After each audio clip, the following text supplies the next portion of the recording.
Hi everybody and welcome to HardReset.Info channel. In today's video I am going to show you how you can easily rename your JLAB Rewind to Retro headphones in your iPhone.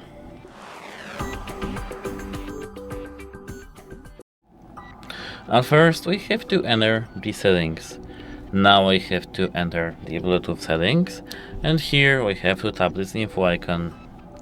Here the first option we have is name.